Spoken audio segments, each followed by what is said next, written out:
Viviane et l'enchanteur se sont longuement promenés dans la forêt. Le soir venu, la jeune fille interroge son cher ami.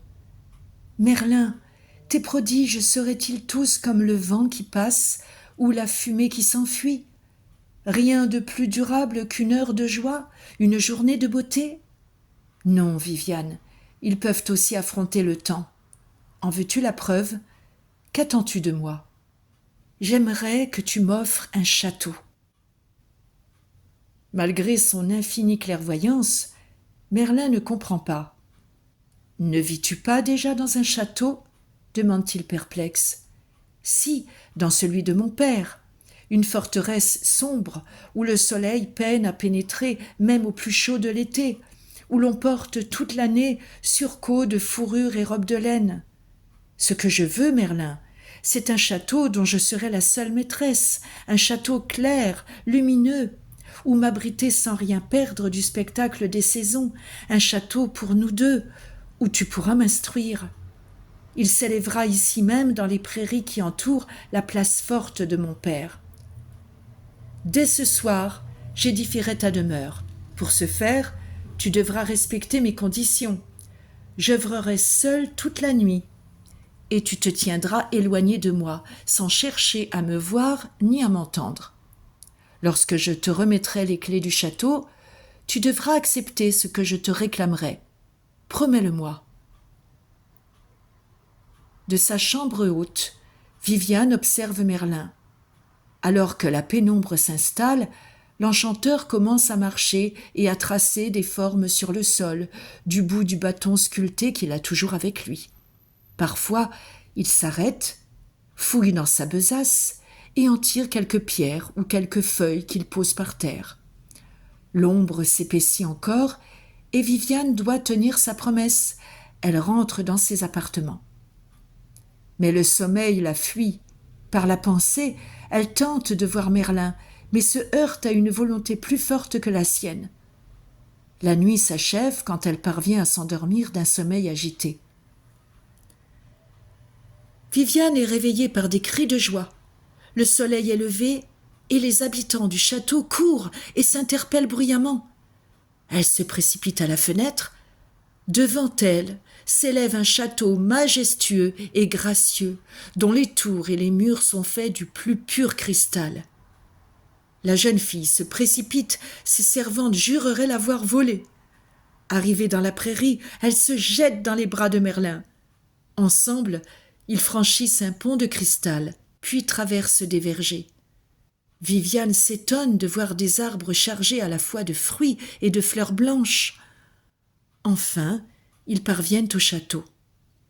Viviane court d'une salle à l'autre, enchantée de sa nouvelle demeure somptueusement décorée d'objets venus des 1000 contrées que Merlin a parcourues. Meubles, tapisseries, fourrures, chandeliers et lustres, rien ne manque. Tout autour d'eux n'est que blancheur. Ici et là apparaissent des tons d'ivoire, d'argent, d'or pâle, quelques touches de rose éteint, de bleu délavé, des reflets de perles grises ouvertes, un peu d'ambre blond. Seules les couleurs de la forêt viennent assombrir, à travers les murs de cristal, cette claire symphonie. Merlin et Viviane montent au sommet de la plus haute tour et arrivent dans une pièce emplie de pierres rares, d'élixirs, de livres et de cartes. L'enchanteur n'a pas oublié la soif de savoir de sa tendre élève. Il lui déclare alors : « Ce château, ce qu'il contient, ce qui l'entoure, tout cela sera tien, si tu consens à devenir la souveraine de ce royaume de blancheur et de lumière. Tu devras t'y consacrer tout entière, te vêtir à jamais de blanc, changer de vie. Viviane, es-tu prête à prendre possession de ta demeure ? » La jeune fille l'écoute, éblouie. Comment refuserait-elle de devenir la blanche dame de Brocéliande, la fée aimée de Merlin ? Dans les campagnes voisines, la nouvelle s'est répandue, et l'on accourt de partout admirer le château bâti par Merlin.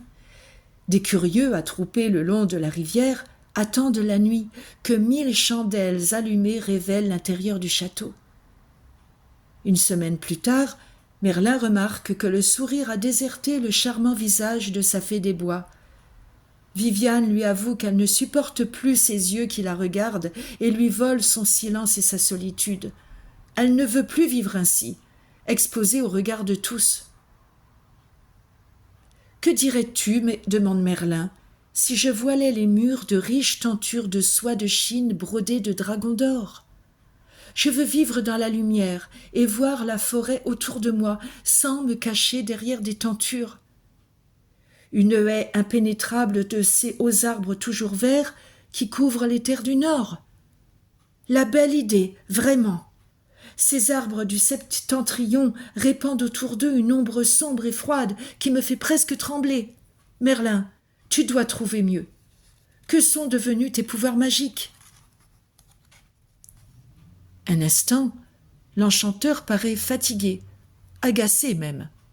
Il prend Viviane par la main et l'entraîne en haut de la prairie où s'élève le château de cristal. Il ordonne à la jeune fille de fermer les yeux.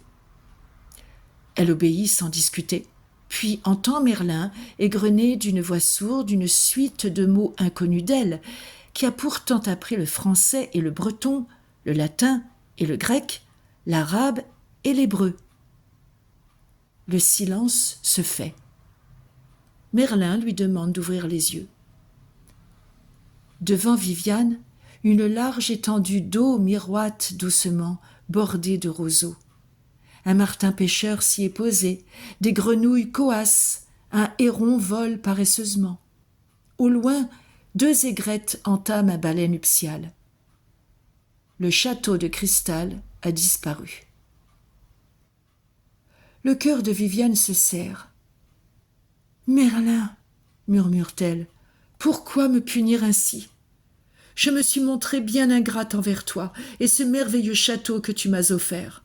Pardonne-moi et rends-moi, je t'en prie, cette demeure que j'aime tant. » Merlin se tourne vers la jeune fille. Il y a du rire dans ses yeux. « Comme tu es encore novice dans l'art de la magie. Cesse de pleurer ton château, donne-moi plutôt la main et ferme les yeux encore une fois. » Viviane obéit et entend de nouveau Merlin chanter des mots inconnus. Quand elle rouvre les yeux, elle crie de joie. Le château est de retour.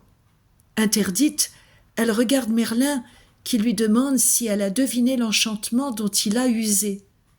Devant le silence de la jeune fille, il feint un instant l'accablement, avant de dire sur un ton plus sérieux.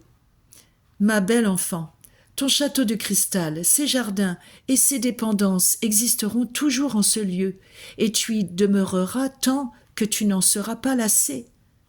Ce lac que tu as découvert il y a un instant n'est qu'une illusion qui te protégera des regards trop curieux. »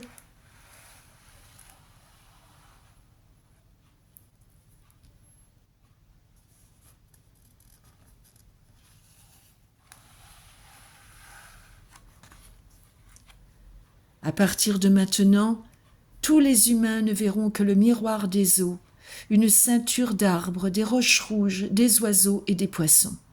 S'ils pénètrent dans l'eau, ils seront mouillés. S'ils y plongent croyant trouver le monde des fées, ils ne rencontreront qu'algues, cailloux et obscurité. Toi seul décideras qui peut voir ton domaine, entrer dans ton château, devenir ton ami. Moi, évidemment, je pourrais aller et venir à ma guise de la forêt au château, du monde des hommes au royaume du lac. Mon père aura-t-il les mêmes droits que toi ? Sans répondre, Merlin sourit tristement. Dans le crépuscule qui étend ses ombres mauves sur les bois, tous deux regagnent le château de Compère où les attend Dionas, vêtu de ses plus riches habits. Viviane n'a jamais vu son père sourire de cette façon. Le regard brillant, il est fébrile comme un jeune homme au soir de son premier rendez-vous. Il remercie Merlin d'avoir édifié le château de cristal. Grâce à toi, le moment que Diane attendait est arrivé et la déesse va enfin me conduire auprès de celle que je n'ai pu oublier. Des larmes coulent sur les joues pâles de Viviane. Elle étreint son père qui la berce doucement contre lui. « Je ne te laisse pas seule. Merlin te protégera mieux que moi-même. Chaque jour s'éveille peu à peu en toi la puissance du savoir et la force de la sagesse. Bientôt, tous te nommeront, avec espoir et respect, la dame du lac. Quand je te manquerai, pense à mon bonheur auprès de ma bien-aimée. Retire-toi dans ton château avec Merlin et ne cherchez pas à savoir ce qui va advenir au cœur de la nuit. Pendant que le roi fait ses adieux, la nuit vient, profonde. Merlin enlace tendrement Viviane et l'entraîne vers le château de cristal.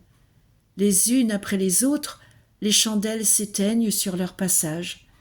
Bien que la lune soit au plus haut, personne ne voit une flamme d'argent embraser le ciel et la forêt avant de disparaître dans les profondeurs bleues du firmament.